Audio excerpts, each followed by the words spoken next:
Welcome into a very special bowl edition college football breakdown with the Line Movers Network. I'm Ian Robbins here back with a tutor. We're going to talk some college football bowl, maybe touch the playoffs a little bit. We still got a couple of weeks out before that. A very exciting time of the year with some college football almost every day of the week. Tutor, welcome in. How's your bowl starting off treating you? Oh, well, the first thing for someone who puts out pools and does a lot of bull pick'em, Friday start at 11:59 is brutal. I don't understand from a bowl perspective. Like nobody's gonna watch the first game, that's for sure. The second game, and even the second game, which might be, you said it earlier, might be one of the best bowl games of the slate, and people are gonna be coming home from work after halftime. So, and as someone who likes to participate in bowl pick'ems and put them out for my people, I feel like I'm gonna lose a lot of activity this year because people are gonna be like, oh, wait a minute, they started already Friday. So that was my kind of first reaction of the schedule. But uh uh there's a lot of other stuff out there that's happening with transfers and coaches being fired and hired and waiting a month almost, I feel like, for the playoff to start. Um, yeah, it's this bowl season is just weird to me. This especially being a Michigan fan, like yeah, it's kind of hard to start talking about Michigan right now. We still got a couple more weeks before they play, so all you can really do is watch the transfer portal right now and make your picks and hope your guys don't leave. I know that. Well, I mean, I'm sure we'll talk about it later, but you were telling me earlier, you don't like USC because you don't even know if Caleb Williams is going to decide to play. So, and those are some things that you got to make the pick now, and then hopefully you don't get screwed later. How about you, Ian? What's your first impression of the bowl slate? Yeah, it's such an interesting time. I mean, there's so many bowls now. And they start early. We come out with two in the Friday. Usually it was Friday night, Friday afternoon, Friday night, and then you get six with Saturday, which is kind of fun. But now NFL has three games on Saturday, so it's kind of overlapping, which is a little strange. And then that Christmas week, that week leading up to Christmas, you do get a showcase game every night, or maybe two every night, which is really cool, really nice. Because it's fun to have those showcase games. Those guys get to be on and have it. And then, that week between Christmas and New Year's, it's just a couple of games every day and we fill them out. But the weird thing that's happened now, especially with the transfer portal, you're talking about north of 1,000 kids in the transfer portal now. And stats say that only 40% of those are going to land new homes, but they're immediately going to the transfer portal. And this, I think, is having a bigger effect than the NFL players sitting out for the NFL draft. Players sitting out for the NFL draft have a purpose behind it. They're playing for money. Kids sitting out because of the transfer portal, they're kind of looking for a new out. And I know COVID gave them the extra year, and I know that kind of goes around, and things change a little bit because of that in the era that we're in. But you're talking about multiple players. I mean, teams with 10, 15, 20 scholarships missing for a game because of the transfer portal. And like, what's the competition level of that game? Then what becomes the motivation of that game? Then you got coaches leaving. You got interim coaches coming in. You got players maybe with some little bangs up who aren't exactly motivated to play. Maybe players who have quit on a season that started out well, so they're bowl eligible, but hasn't gone as great. You got teams with maybe some bad, who are extra motivated, who get a different experience in the bowl experience. Maybe some schools take it as vacation. Some schools take it as a huge opportunity to be on national TV and to showcase themselves in a spot that they haven't before. And I think you look at a team like Kansas, like UConn, this is a big deal. Even SEC teams like Missouri and South Carolina, who take pride in being in their bowl games. And then you take a team like Kentucky, who's been in a New Year's Day bowl a couple of years, won in a couple of years, but now their quarterback, who first round pick, is not going to be playing. So what kind of effect does that have on the team? And we're going to be interested to see, how that breaks it down. And it used to be get ahead of plays, line movement, crazy, try to get ahead of line movement, try to anticipate that. Now we're in an era of kind of got to wait for the information because a lot of this sit out transfer stuff comes in late. And I just think, I know it's kind of in a period, but it's a weird time right now. You got early national signing day for guys who are going to enroll early in schools. the transfer portal, coaches changing, plus bowl games, it seems like there's just way too much things going on that affect. Transfer portal affects the play of the bowl. Early signing period affects the coaches coaching and the play. So I just think something's got to change, whether we just, again, push that back and find some way that kids want to early enroll, have that commitment early on, maybe September, so that's done. Transfer portal has to wait till after the bowl games. Maybe that does something. I don't know what the answer is, but I don't like it. You know, you got Austin Reed, who's the quarterback of Western Kentucky. Great story. West Florida D2 national championship, transfers up a level of D1, group of 5. Western Kentucky has a great season, puts his name in transfer portal, tries to work his way up to a major conference. Maybe finds out that maybe there's not a landing spot for him, pulls his name out of the portal. Now he's going to play in the game. So that line movement was crazy. It goes to 8 for South Alabama, back down to 4. You know, it's so hard to keep track of with some of these things. Of course, that's where you get the edges are better. But when it comes to running pools, like you said, Friday afternoon, early morning start, lock in the bowl games, have no idea what's going on. You know, it kind of makes it so variable. It's kind of tough, real tough to do. So on that note, Ian, you know, there's probably a lot of people who, when they get these sheets, they look at the teams and that team looks better. You know, like they don't have that much knowledge. And even if they did, when these picks come out, especially spread, those sites lock them in. So, you know, what I like to, obviously I want to win pool, but what I like to tell people is that go look at your site. What's the line? Go right now to the sports book and look at the line. If you see, I'm sure right now LSU for one, the line is probably a lot smaller on the site that you're playing on than it is right now in real life. That should tell you something. And those are the teams that you should be locking in as wins. A lot of people won't do that. A lot of people won't. And you know, you don't have to study who's not playing and who's playing. Just look at the line. Something's going on. So that would be one strategy for any of you guys out there that you want to win your bowl mania this year, is to, you know, some of these bowl pick'em started, you know, 2 weeks ago. The lines are locked. You can't change the line after a pool starts. So go look at some of the differences. There's going to be a lot. There's a lot of line changes that are different, and those matter. And it's probably because the player is transferring or a coach got fired or hired or whatnot. And those are the plays that you should lock in.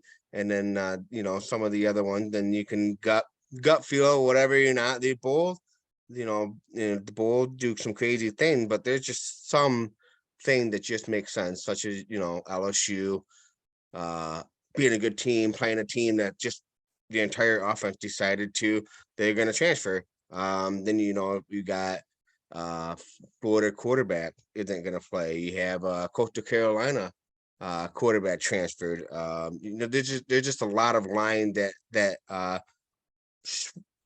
made some big movements. And if you want to win your bowl mania, first strategy would be to look at the line movements and pick those teams accordingly. Do you have any other strategies, Ian, or do you want to touch base on that? And if you want to try to win a bowl mania, what are some strategies that you like to do? Yeah, I think that is paramount, especially if you're in one of those confidence polls, not even against the spread. You still want to see the line movements. The teams that have the line move against them the most probably means information is coming positively. So even if a team flips favorites, so they open as underdogs, and then they are now, you know, open as 3-point underdogs, are now 3-point favorites. That's a huge move. Maybe you bump that team up a little bit higher in confidence ratings because there's some info out there that says, maybe this team or maybe the other team has a little bit less going on, a little bit less, you know, maybe that one team's more motivated than the other. Maybe one team is less motivated than the other. I think that is definitely a way to, you know, a lot of teams are going to be taking the big favorites in the top of the list. You know, maybe one example we see here is you look at Deion Sanders' old team, Jackson State, playing in the Celebration Bowl. Here they are, 16-point favorites opening up. He takes the job at Colorado. His son, who's the quarterback, is following him. Basically, every blue chip recruit he brought in there is going They had, off to they Colorado. had, they announced he's playing. Sanders, yeah, Sanders is gonna play. I just, that could be a showcase. They did lose this game last year. They got the perfect season. They got the conference skin. I don't know. Like, is their head playing for Jackson State, or is their head playing for a showcase on Colorado? Where is that? And where does North Central or North Carolina Central look at this game and say, here's our bowl game. These are both HBCs, and now you go after the hunted, because all Deion Sanders has been doing the last 2 weeks has been making press conferences in Colorado and calling the transfer portal. How much coaching has he been doing? That's the question. You got a team like Louisville. Coach leaves, goes to Cincinnati. Well, I happen to be playing Cincinnati. And they're playing each other. There's just situations like that where you got big favorites who maybe in a situation, that is somewhat questionable. And I like to look at teams that to pick these bowl teams. I like to look at teams that are coming off of promising seasons with players set to return next year, things in place that are playing for something. I look at a team like Boise State. Tough loss to Fresno State in the conference title game. Fresno State's the best team when their quarterback is healthy. Boise State, new quarterback in place, really turned their season on second half of the year. Coach in place, young team, building for the future, versus a team with a lame duck coach, team to just fire their coach and got destroyed in their conference championship game. I think that's a big mismatch. Again, at the same conference, Fresno State struggled early on. NFL type quarterback came back. He's playing. Nobody's sitting out in the Fresno State game versus Washington State, where they got their top 2 receivers in the transfer portal, struggled up and down all year. Fresno's playing in California. I love Fresno. Both games happen to be this Saturday. Just looking at different mismatches in that situation where you got one team on one end, one team on the other. And then the one thing I'll say, depending on the type of pool you're playing, I like this confidence pools where you get to adjusted game time because of information. I think that's going to be a little bit more popular now. Always save your points for the end. Always have your maximum points for that championship game. You want to be able to make a move at the end. The more you can stack the points late, the more you can make moves when more information comes later on. That's funny you mentioned that, because I do, obviously I do a couple of them, but one of my strategies I'm doing with one is I'm actually going to try to stack up like early and see if I can make an early game. And then after that, maybe move my stuff around, but see if I can get a big lead, scare people off, scare people into thinking, oh man, they gotta do something. And so I am trying that with one of my teams. Go big early and then risk a reward and then see what happens. But I do most of my other ones. I do like to have points. Speaking of Fresno, Washington State opened as a 5-point favorite. I think the gambling site has them now as a Fresno 4-point favorite. So that line has 8 points this one. So that's one that you can be looking on your pick'ems right now. Fresno, the underdogs at +5 or +4.5 would be a pretty good strategy to do. Some other movements I've noticed is that Troy went from being a favorite, and everybody likes Troy, and all of a sudden now UTSA is now the favorite.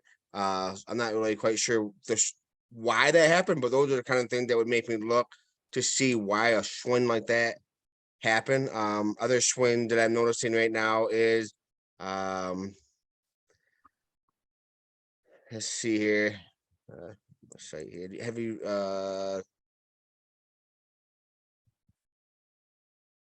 Houston had gone down almost 4 points. Up. Houston went to a touchdown favorite now. They opened at 3, and on the gambling or on the bowl pick'em site I'm on right now, they're at 3.5. So that would be another one something's going on. Hit Houston up there on the spread because something big happened. Another big one would be, I believe, everybody now is on, I think, the Ole Miss. Is the Ole Miss? No. Ole Miss is got a lot of juice because Lane Kiffin's coming back and a lot of their players are playing. Couple other schools like that. Oregon, Bo Nix is playing, so they got a lot of juice. There's about 7-point line movement in the Oregon game. You know, a lot of situations like that where you see players in or out. A lot of question marks right now around Wake Forest because you don't know what their quarterback is doing. Questions right now around USC, Tulane. USC was banged up a little bit end of the year, kind of in that team of what are we doing? We just lost our chance at the playoffs. Now we're playing Tulane.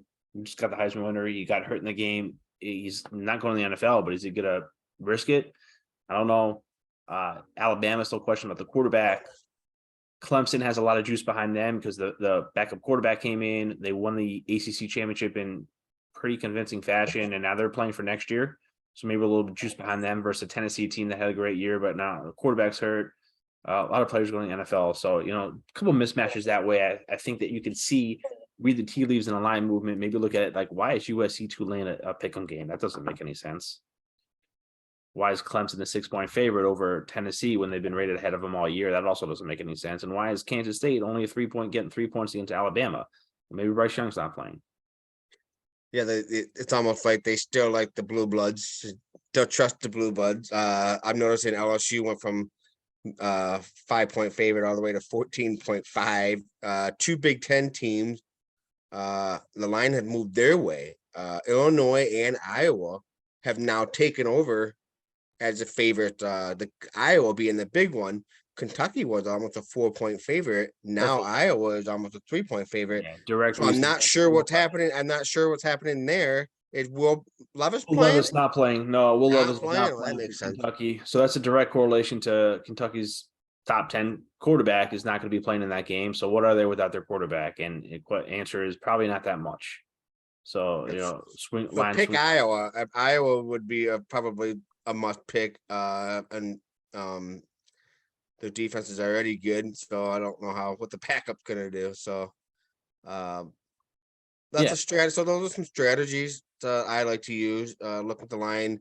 Don't be afraid to take a few outliers because we can talk about this now, but if you're playing a pick 'em with 100 people, you can't just pick off favorites and the good picks.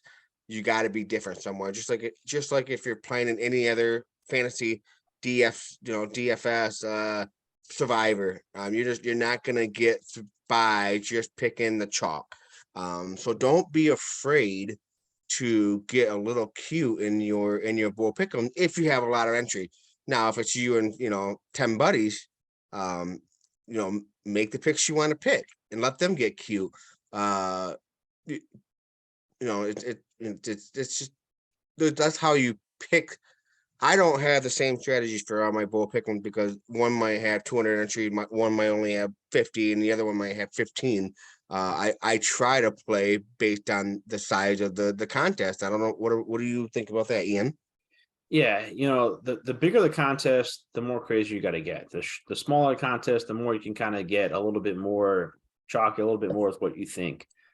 Contest selection is key. The bigger, the more of a lottery pick it is. The smaller, 50 or under, you could really try to play to your skill and play to your strengths and get a little bit different at certain spots. I mean, and you want to look at percentages. The team is 50-50 to win. Maybe you bump them up a little bit more in your confidence pool. Maybe if there's a team that seems to be 50-50, but all you hear in the public talk is this team's going to win, this team's going to win. Maybe you fade that team a little bit, especially in a bigger pool. The bigger the pool, the more you got to play, the more you got to get lucky, and the more you got to play the lottery. So if you're playing in a big ESPN, big entry pool, you're just going to get stuck. If you're playing in a smaller pool, it's a little bit more gettable in a way that you can play what you think is the best place. Play to your strengths. Don't overthink things. Just see what you like. go get it.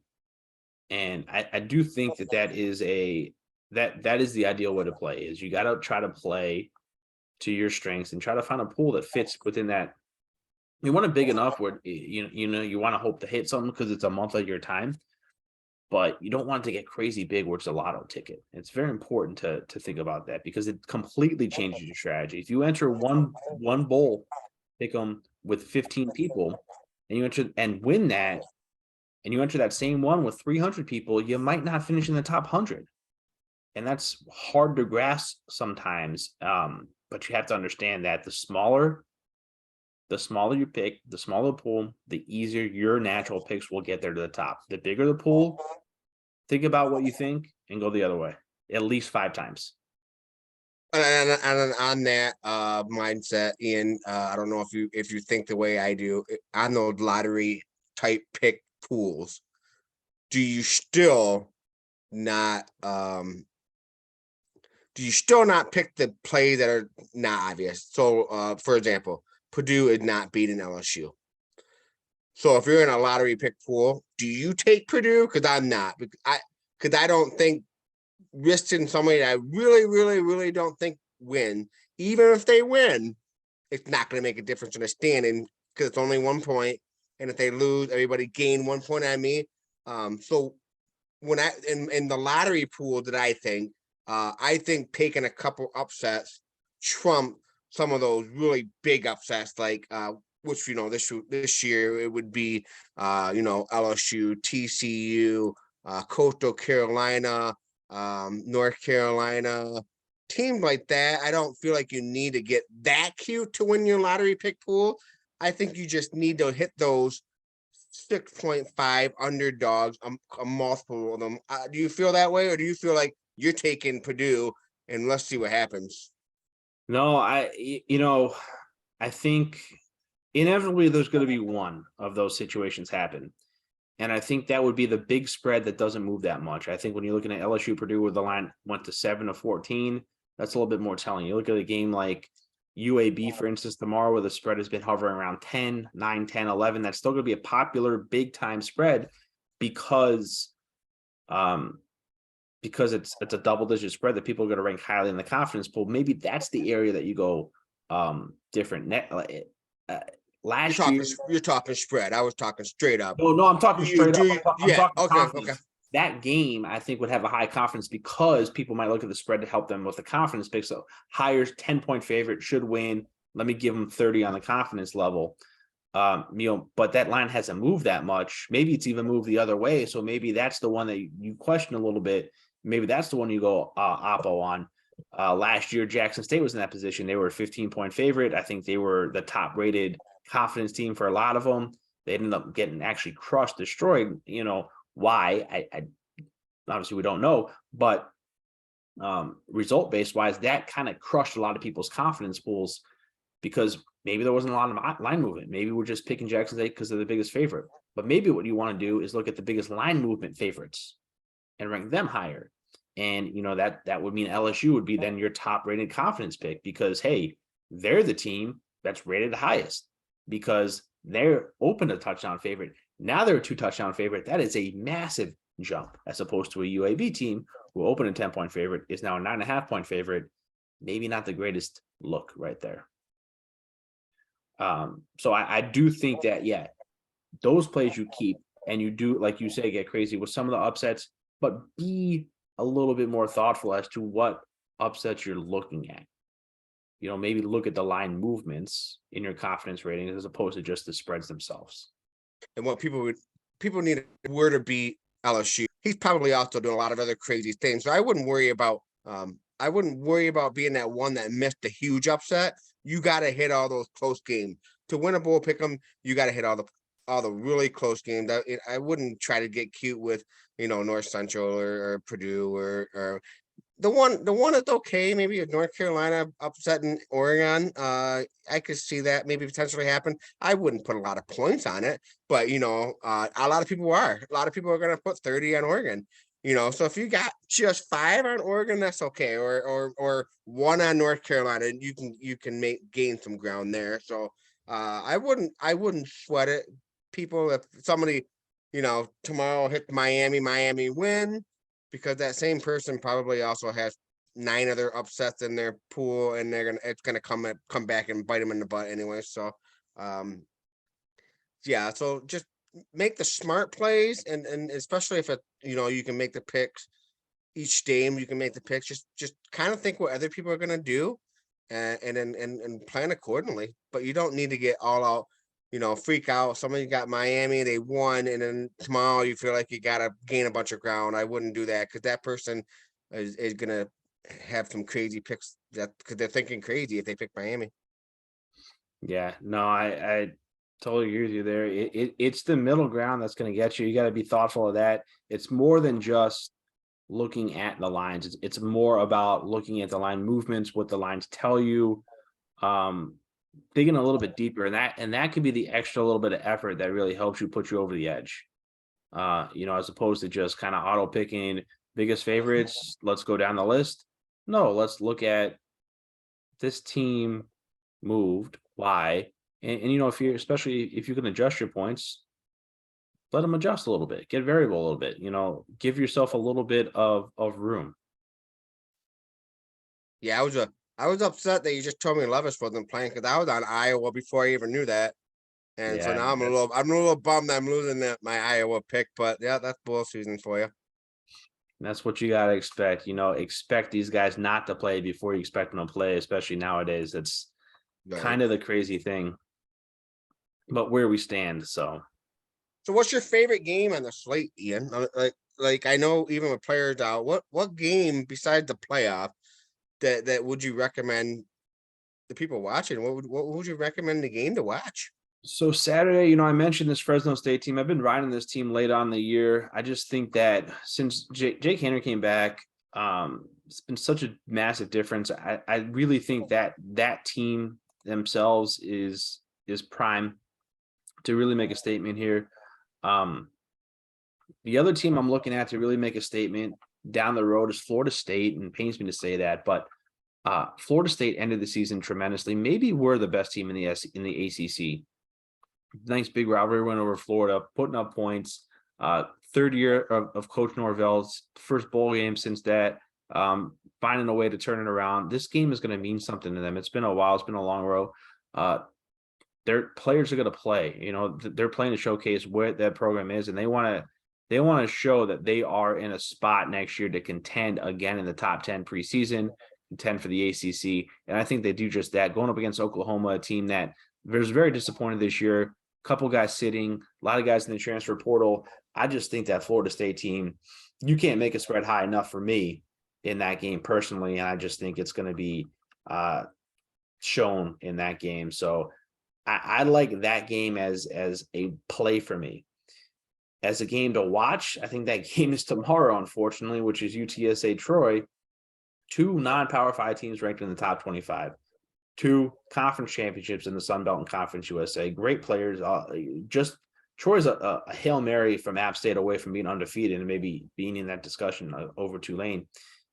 Tremendous seasons. UTSA, third straight year that they've just been turning off. They're running the American next year. Quarterback's coming back for that. Tremendous passing offense.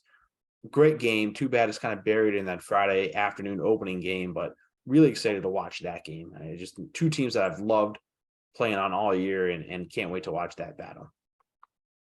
Yeah, it's funny you say that they're both ranked. I just wish there could be a way that the ranked teams play ranked team. I think that would just be kind of cool. I think we only have 3 ranked matchup outside of the playoff, but not very many ranked matchup. A couple, the Rose Bowl and the one tomorrow, and I think Texas and Washington. There's not many ranked bowl games. It would be really cool if they did away with the conference tie-ins, and they had drafts. Draft it up. Draft your game. That would be cool to see. So I assume you're on Fresno, and you're on Fresno I'm on Florida State and Fresno. and Florida State. You're for betting wise, you're on them, bait for cover, right? Yes, Um, yes, yes. I do like Washington State. I think for the mindset more of, I do think people are going to be on Fresno, so I kind of leaning the other way in my picks. for no other reason than um I'm gonna go letdown after winning the conference against Boise. More of a letdown, I guess, and the long wait for playing these bowl games.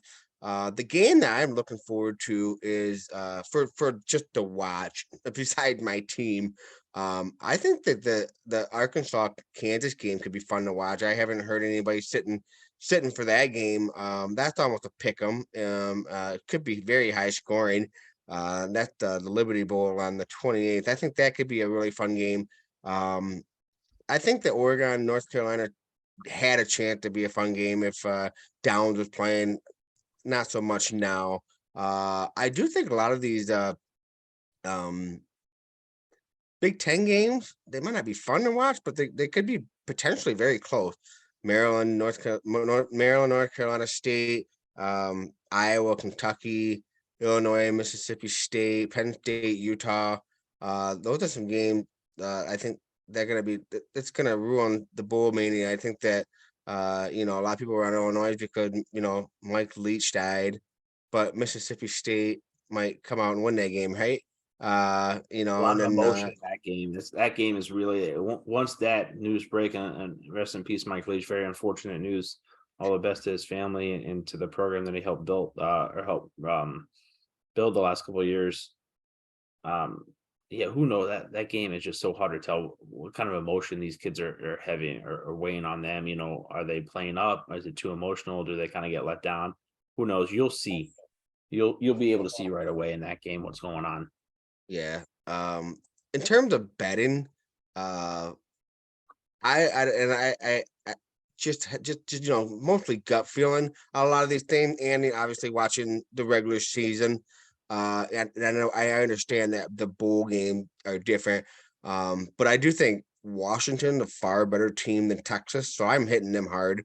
In all my pools and betting, I do like Wyoming over Ohio, and I think that's now a pick 'em. Before I think Ohio was favored by a field goal. I think it's a pick 'em game now, and my kind of upset the hot South Carolina Gamecocks. I think I have them outright, not just covering but outright winning Notre Dame in most of my things. Notre Dame lost their quarterback, and I don't really think they care about this game. South Carolina is hot. Rattler's hot. That team's hot. They beat two big teams in a row. I think they want to make a statement for next year. So that's a team. Washington and South Carolina in terms of dogs, I think win outright. Obviously my biggest bet right now on bull pick'em would be LSU because the line doesn't make any sense anymore. And same for East Carolina, and stuff like that. So yeah, not a lot of great games early. And in fact, just looking at the sheet for the next few days, BYU is really the only team I think I had to pull the upset. The rest of the teams look pretty solid. UAB, Troy, Cincinnati, Jackson State. I have Washington State, Southern Miss, Oregon State over Florida, and Boise over North Texas. I'm all over the favorites besides BYU for in terms of straight up. I do think North Carolina Central will cover against Jackson State, and obviously BYU. But we might see a cover tomorrow, Miami maybe. But I'm all over the favorites for this weekend. What about you, Ian? Yeah, the big thing for me betting during bowl season, and I think this would be my biggest takeaway from breaking down what's become a bowl season, is don't be afraid of live betting. A lot of times you see live betting try to get back a dog, who maybe starts slow. What you see in betting and watching the game, and you can get so much information after the first couple drives of a game. Is a team invested in this game, or are they want to pack it in?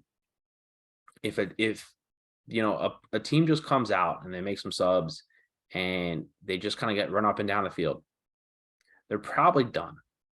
That other team is probably just going to keep scoring.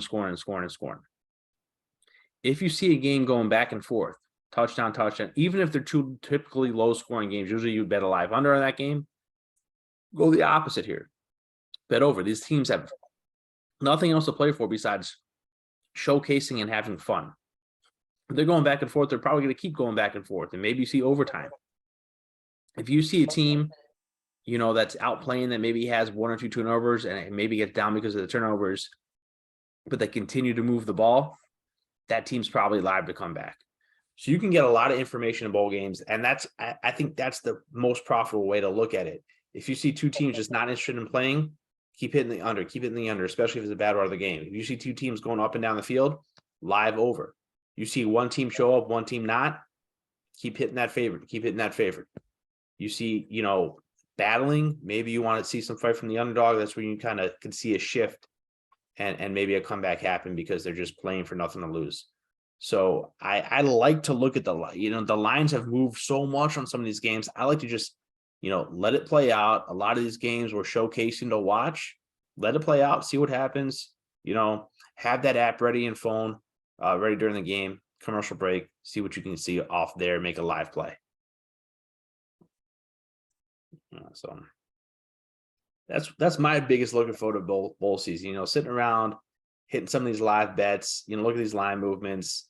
Let that information take you. You always like to have the gut feels with it, see what you got. But early bowl season, a lot of information, bowl polls, your strategy. A lot of things to watch for here. I think we got a lot of info out here. Good luck with your polls. Hopefully, you're waiting till the last second to get the info and take it in. Any last words for you, Tudor?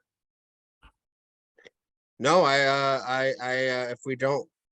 if we don't get back together before the holidays, I hope everybody has a happy holidays to whatever holiday you celebrate. I hope you have a wonderful time with all your families and you're safe from any winter storms that come about, and eat some good food and watch some good football. And we got some NFL. We still got NFL, coming, and with all these bowl games, and sure enough, it's gonna be the new year, and y'all gonna get to see the old Michigan Wolverines in the playoffs, maybe national champs. You might see a happy Tudor the next time he comes on this show for the national championship show. Potentially, maybe get David back here and Trey back here for the national championships spotlight. But I hope everybody has a great holiday and stay safe and enjoy your family. Absolutely. Happy holiday. Hopefully we get together before that. But happy holiday. Enjoy the bowl season. Best of luck with your plays.